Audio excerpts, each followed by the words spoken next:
Salut à tous. Bon, il y avait besoin d'agir. À la maison, souvent les enfants vont à la bibliothèque, ramènent des livres et puis ils traînent par terre. Donc il y en avait marre. J'ai trouvé une chute de 3 plis Epicéa et je vais vous faire voir qu'avec même pas 1 heure, un outillage très simple, très peu de quincaillerie, on peut faire un meuble très fonctionnel et qui remplit son travail. Vous allez voir ça. Donc là, il y a les codes. Vous pouvez faire pause si vous voulez les relever. En gros, il y a 6 pièces. Il y a 2 montants sur les côtés, il y a les traverses qui vont être en haut, en bas, une étagère qui va faire la même dimension que les traverses, mais un petit peu plus courte, et un fond de meuble. Évidemment, vous adaptez ça en fonction des dimensions qui vous intéressent. Petite astuce, vous le voyez, j'ai mis une petite butée, ce qui me permet de faire les pièces identiques quand c'est nécessaire. Et à la fin, je me retrouve donc avec mes 6 pièces comme c'était prévu. Pour l'assemblage, on va faire des vis-biaises par le dessous, donc ça ne sera pas visible, et aussi par l'arrière sur le fond du meuble. Si vous n'avez pas de gabarit pour faire des vis-biaises, vous pouvez aussi mettre des vis traditionnelles à l'horizontale, et puis après, soit mettre de la pâte à bois, soit mettre des petits bouchons qui vont venir recouvrir la tête de vis. Ça, il n'y a pas de souci. En ce qui me concerne, donc j'ai identifié la face qui était un petit peu moins jolie, donc qui serait cachée. Et c'est sur cette face-là que je vais faire mes petits repères pour mes vis-biaises. Là, l'outillage, il est très très simple. Hein. Il suffit d'une visseuse, on appuie, on perce, on relève, c'est réglé, on enchaîne. Il faut bien évidemment régler le fourré en fonction de l'épaisseur du panneau.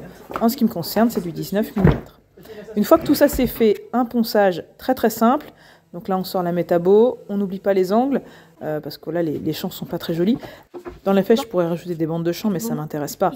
Et vous, si vous voulez le reproduire, il y a des tablettes qui font 35 cm, qui font 30 cm, qui peuvent très bien convenir dans les grandes surfaces de bricolage pour ce type de projet.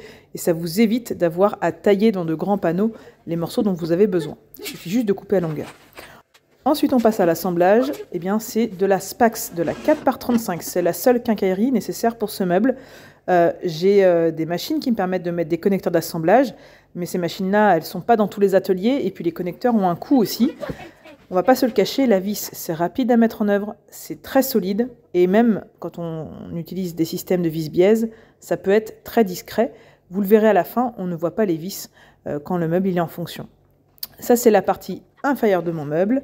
Et sur le dos, je finis de visser le fond du meuble.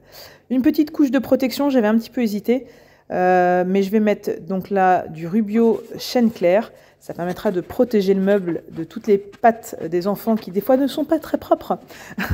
Et voilà, ça fera un beau fini. C'est plus facile de le faire avant de visser, hein, petite astuce. Enfin, quelques pieds qui vont permettre de déplacer le meuble très facilement, sans avoir besoin de le porter. Et on commence à faire un petit peu de place. Vous le voyez, c'est le bazar. Et j'ai fait des cases suffisamment grandes parce que mes enfants aiment beaucoup les BD notamment. Et voilà, c'est rangé, ça fait propre.